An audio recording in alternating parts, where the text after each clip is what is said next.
Welcome to Copilot Podcasts. A group of people on the internet spent months doing what can only be described as biological field research on a video game trailer. We're talking time-stamped species identification, real-world comparisons, Latin taxonomy, the whole thing. And the game hasn't even come out yet. Today, we're getting into the wildlife, ecosystems, and environmental design of GTA 6, how it stacks up against every GTA that came before it and against Red Dead Redemption, and what the future of this living, breathing digital world might actually look like. By the end of this episode, you'll understand why Rockstar's nature obsession matters, how the series got here, and what it signals about where open-world games are going. My guest today knows this stuff cold, so let's just get right into it. What is actually happening with the natural world in GTA 6? So the short version is that GTA 6 is doing something the mainline series hasn't done since San Andreas, treating wildlife as a real first-class feature of the world. And the setting makes that possible in a way no previous GTA location really could. Right, because it's set in Florida, basically. Exactly. The game is set in Leonida, which is Rockstar's version of Florida, and Florida is genuinely one of the most biodiverse states in the country. You've got the Everglades, the Keys, Gulf coastlines, subtropical forests, dense urban environments, all of that coexisting in one place. According to GTA 6 info, GTA 6 has over 27 confirmed animal species, including alligators, sharks, dolphins, flamingos, deer, and snakes. And hunting and fishing are both confirmed activities. Wait, 27 confirmed species? That's already a lot before the game is even out. And that's just what's been confirmed from official trailers and leaked gameplay footage. The full list from wikigta6.com includes alligators, beavers, cranes, deer, dolphins, ducks, flamingos, herons, iguanas, pelicans, sea turtles, sharks, foxes, raccoons, snakes, spoonbills, squirrels, and that's before you get into the dogs, which include Rottweilers, Chihuahuas, Dobermans, and German Shepherds. Okay, so there are more dog breeds confirmed than some games have total animals. Which tells you something about the level of specificity Rockstar is going for. And the map itself is built around at least 5 distinct biomes, according to GTA 6 Info. Swamps, coasts, forests, urban zones, and wetlands. The Grass Rivers area is basically their version of the Everglades, and that's where a lot of the more dangerous wildlife is expected to show up. So let's actually back up a little, because I think it's worth understanding how wild it is that we're even having this conversation about a GTA game. Like, wildlife was not really a thing in this series for a long time, right? Not at all. The early GTA games were top-down 2D crime games. There were no animals, no ecosystems, no nature to speak of. According to Analytics Insight, GTA 3 in 2001 was the moment the series moved into full 3D. Suddenly you had busy streets, traffic, pedestrians, but still no wildlife. Vice City had neon lights and beaches, but no animals. San Andreas was the first time the series really tried to populate its world with living things beyond people. And then GTA 4 kind of pulled back from that. GTA 4 went dense and realistic. Liberty City felt crowded and alive. NPCs reacted to things, but it was a city game through and through. No countryside, no wildlife. GTA 5 had some animals, some countryside, but it was never the focus. So GTA 6 is genuinely the first mainline entry since San Andreas to treat the natural world as something worth building around. And the benchmark everyone keeps pointing to for how to do this right is Red Dead Redemption 2. Yeah, and for good reason. RDR2 featured over 200 species with realistic predator and prey relationships, dynamic behaviors, a genuinely living ecosystem. According to GTA 6 Info, Rockstar's benchmark for the animal systems in GTA 6 is explicitly RDR2. They're building on that foundation and adapting it for a modern Florida setting. 200 species is a staggering number. Like, that's not a game feature, that's a nature documentary. And what made RDR2 so remarkable wasn't just the count, it was the behavior.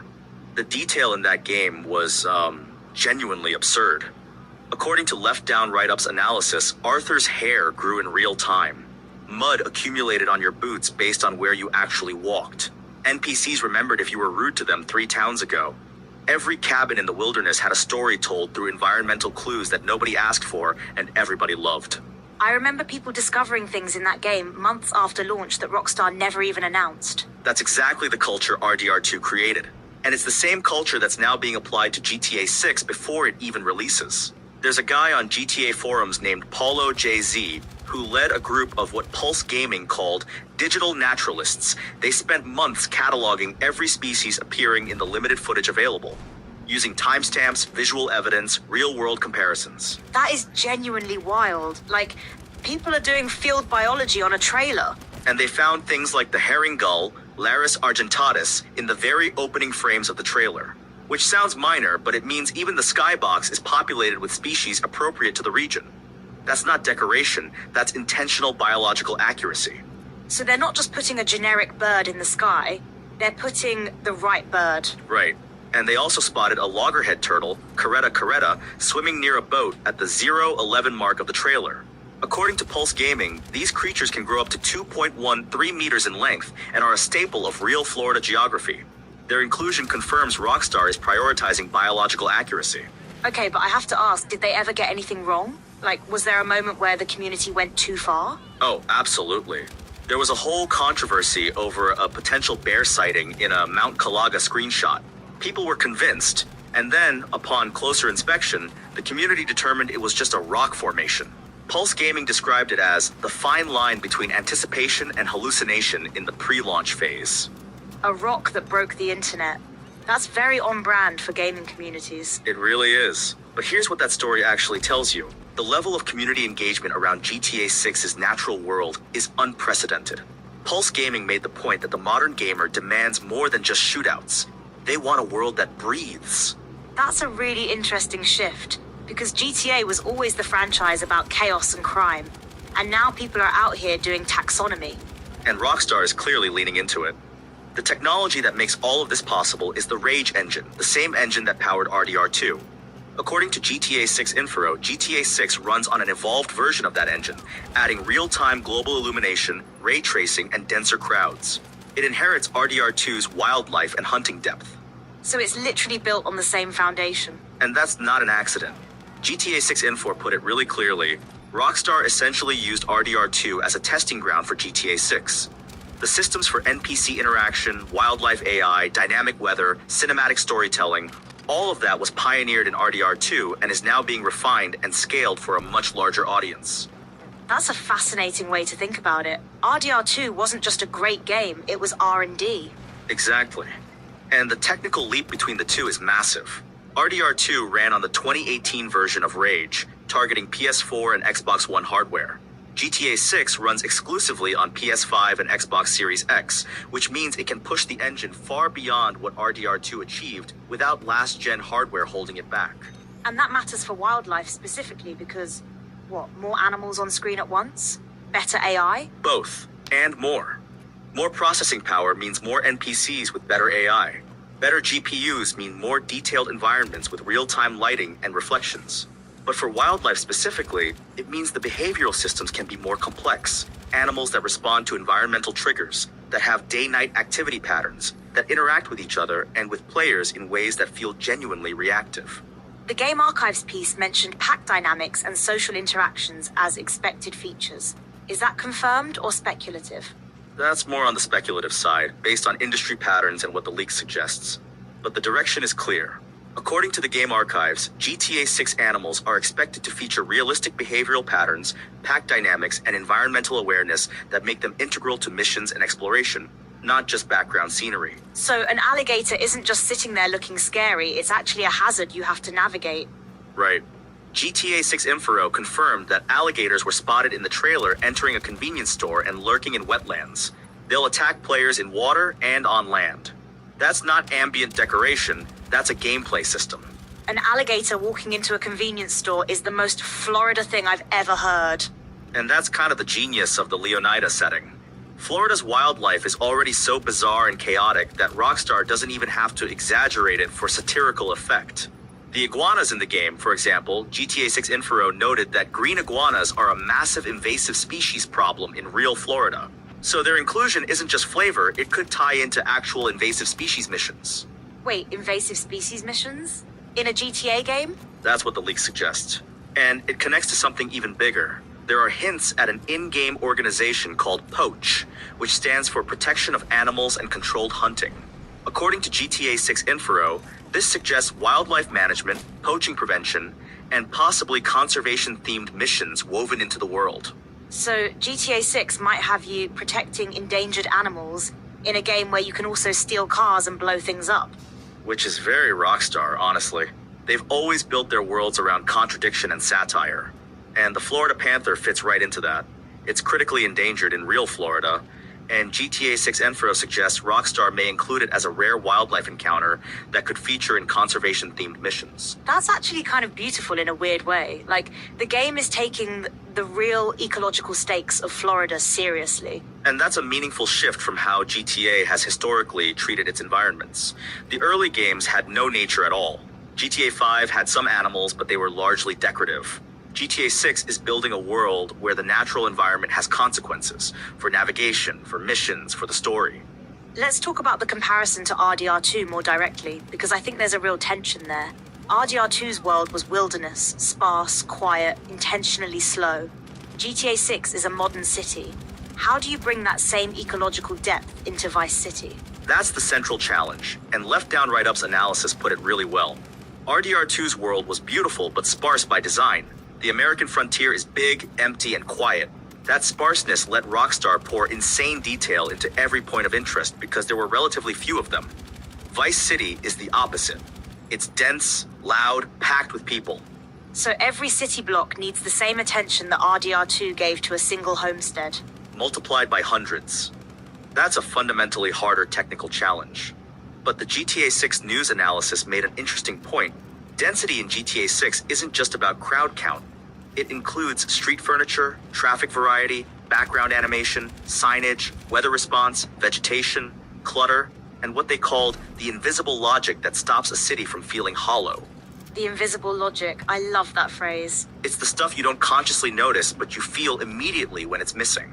And Rockstar's approach, according to that same analysis, is restraint. They're not pushing every visual effect to the extreme. The world looks lived in rather than showroom clean. Materials react with believable variation. That's a design philosophy, not just a technical achievement. And the weather system is a big part of that too, right? Because Florida weather is not subtle. Not at all. GTA 6 Info confirmed that GTA 6's weather system includes Florida hurricanes, which is a massive upgrade from RDR2's blizzards and rain. And GTA BZ noted that weather effects in GTA 6 include smoke and tornado-like clouds that aren't just aesthetic, they're expected to play a role in how players interact with the world. Potentially mechanics where you navigate through or react to dynamic conditions. So a hurricane isn't just a visual event, it could change how you play. That's the direction it's pointing. And that's where the ecosystem design becomes really interesting. Because in RDR2, the weather affected the world in ways that felt real. Rain made tracking harder. Snow changed how animals behaved.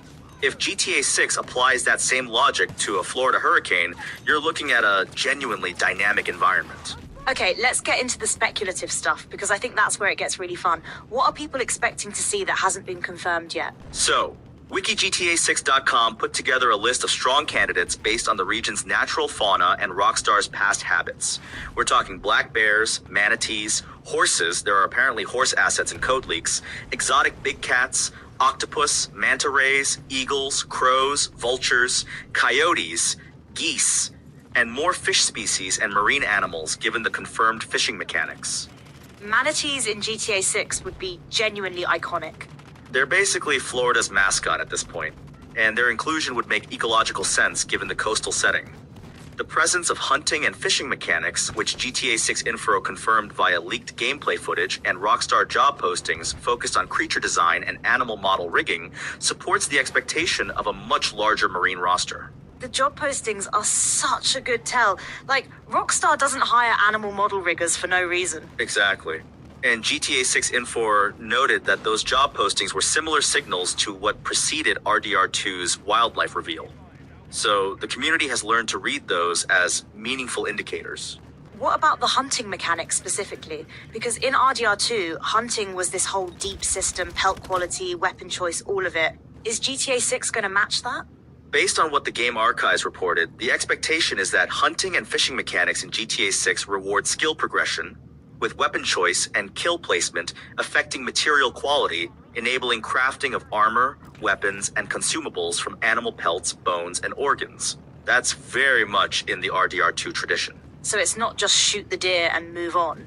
There's actual depth to it. And that depth is what separates a living ecosystem from a backdrop.